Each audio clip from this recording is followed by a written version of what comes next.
G'day craft beer lovers, it's Nigel here again. I'm here with Max and Carl from Jindabyne Brewing, and we're just checking out their new operation. We're just going to have a bit of chat and have a look around. So, hi guys, welcome. You can see a little bit of our new setup behind us.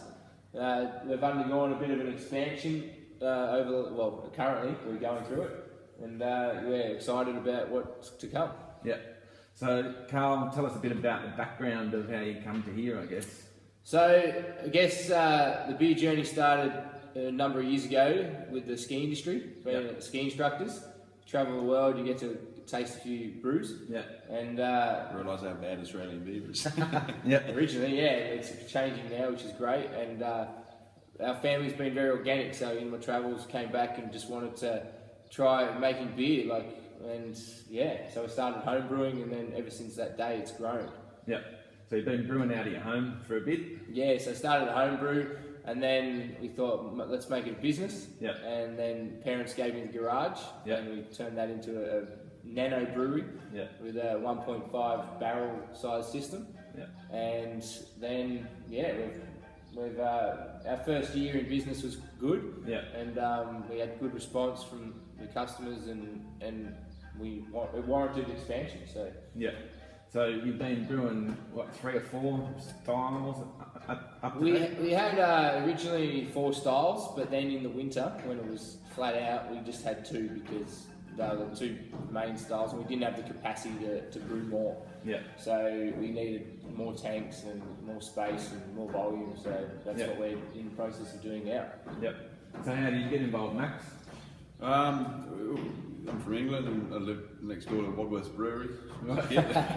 That got me interested in I always remember going to school and smelling hops every morning. Yep, that's a good way to start the day. Way to start the day. Yeah. And came here, loved beer, was interested in what Carl was doing as home brewer, and he just went from there. Yeah, and so you're a ski instructor as well. You came down here and been working in the Snowy Mountains. Yeah, originally came here ski instructing and loved the place, loved Jindabyne and loved staying here. Yeah. And as an ex-ski instructor myself, we've got a bit in common. We all like to ski and we all like to drink and drink good beer. And Jindabyne's really a happening place at the moment too, isn't it? It's changing a lot. Yeah, definitely. There's heaps going on here. Like winter's winter. Winter will always be sort of successful and busy and bubbling, and the town's growing massively in the summer. The lake. Last week was the tap. The bike race was huge, wasn't it? They had like 3,000 people or something. 60,000 people in the area. Right. Yeah. This weekend is Cannonball, the mountain bike event up at Thredbo. Yeah. That's growing. The track downtown, the mountain bike trail downtown is growing, and that's going to be huge. Yeah. I think it's the second fastest growing rural town in Australia at present. I read that. My real estate agent told me that before I bought the apartment. Yeah, so that's where I saw it when I checked the mail. It's right next to it's on his window. So yeah, that's right. Yeah, so that's good to see. Yeah. Well, it's going to become more of an all-year-round resort. I mean, I know summer's getting busier and the mountain bike gig's busier, but there's fishing and there's a whole lot of stuff to do in the area, and now there's more things to come here for. It used to be quite a quiet town. Out of winter there was nothing here. Exactly. And when I finished school here, I had a summer before I started travelling, and it was a ghost town. Yeah. It was just 2 weeks over Christmas. It was busy, and then I did 8 years back-to-back winters, and I came back and did a summer, and it was busier. Yeah. But now it just seems constant. Yeah. From the end of winter through to about February. There's a bit of a lull then, but you can see it too. Like if you can sit somewhere and watch the road on a Friday afternoon, night.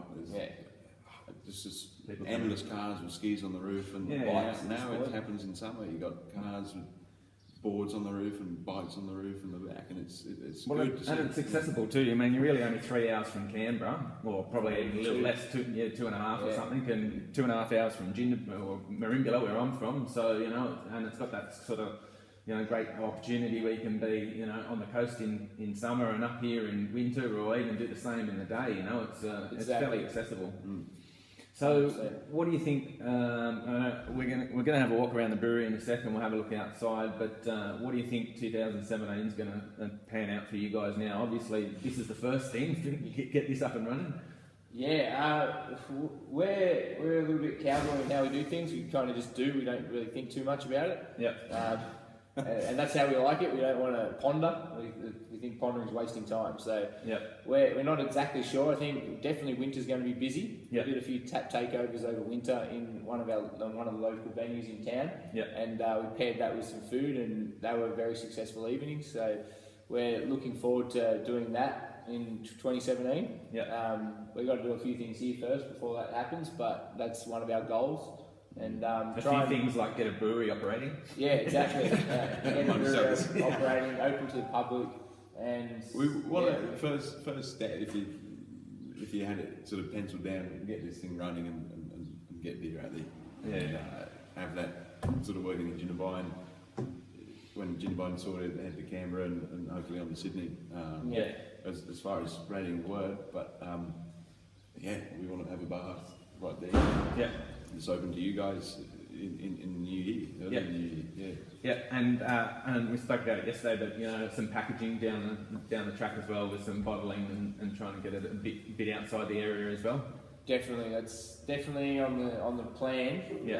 At the moment, all the money's been spent behind us. So we're a bit short on cash to do that, but that's something we're going to continue to look into. All right, let's have a quick walk around the brewery. 10-barrel system from Brewtech, and we're happy with it. And we've got mash tun over there, kettle here. It's all steam powered, so we're excited to use the steam, mainly because it's going to be very consistent and allow a lot of flexibility in different styles of beer and whatnot. And the other cool thing, we've got the hop back. So that's right here, plumbed in before the heat exchanger, so we can maximise any aroma from any aroma hops we want to use. So looking forward to that. And then we've got all our tanks here. We've got a hot liquor tank, and that's 3,000 litres, so that's over double the brews, so we can do double length brews on our popular beers that we wholesale around the area to different venues. Cold liquor tank for cooling, spare water and whatnot. And then we've got our fermenters and our bright tanks down the line here. So we've got two 2,400 litre fermenters, so we can do double length brews, and then a couple of regular single length 1200s, and then a few bright tanks down the end. Right, so we're outside now, and you can see the beautiful snowy mountains in the background, even though they're not got snow on them. But tell us a little bit about the beers that you guys are going to brew, and maybe even some of the beers that you like drinking. So our plan is to have 6 taps, and we want to have a couple of regular beers always on tap that we consider our favourites. One being a Pilsner, and one being a Red Ale. And the Pilsner is very popular. It's our biggest seller around town and whatnot. So our Pilsner is a little bit different because it's got a little bit of butterscotch notes in it from an extra cold ferment. And, we were having to talk about that yesterday. That's going to it puts a few people's noses out of joint when you talk about the diacetyl in it and stuff like that. So our Pilsner's fermented so cold, it's just got a little bit of diacetyl left in it. So it's beautiful butterscotch. We think it's delicious because we like the flavour. Too much diacetyl obviously compromises the whole balance of it, but we like it, and it is a traditional Czech style Pilsner, and Czechs often leave a little bit of diacetyl in their Pilsners.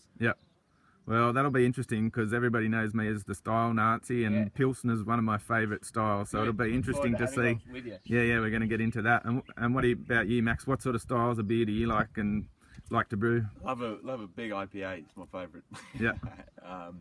And on that sort of front, we got a couple of specials that'll be, I suppose, rotating taps in here alongside the main lineup. One of them, it's sort of the easier going, is Smash Pale Ale series, so single malt, single hop. Grain bill will be identical in all of these batches, and the only thing we'll change is we'll pick a hop that we like the sound of, like the look of, like the smell of, and use that in exactly the same way. So same from bittering to aroma to flavour, same points in the boil. So that's the fun stuff. I like doing those. So you're both pretty hands-on in the brewing process? Definitely, we are. Got used to that over winter. The current system, the smaller batch in the garage. garage is very hands-on. Nothing's really automated. So think about filling a bath with a kettle. You know? That's kind of what we're doing with yeah. So big fermenters, small system. It's a pretty long day with the gear we're brewing on at the moment. Yeah. So absolutely hands-on. Yeah. That's why we can't wait to get this thing up and running. Well, we're looking forward to being part of it and seeing it come along too. So can't wait for the soft opening sometime in 2017. We're talking about sometime early January by the sound of it. Fingers crossed, that's the plan. Yep. And we'd love to have you blokes down and ladies down and having a beer with us. Yep. All right. Well, thanks for your time, guys, and we'll catch up again soon. Thank you very much. Thank you.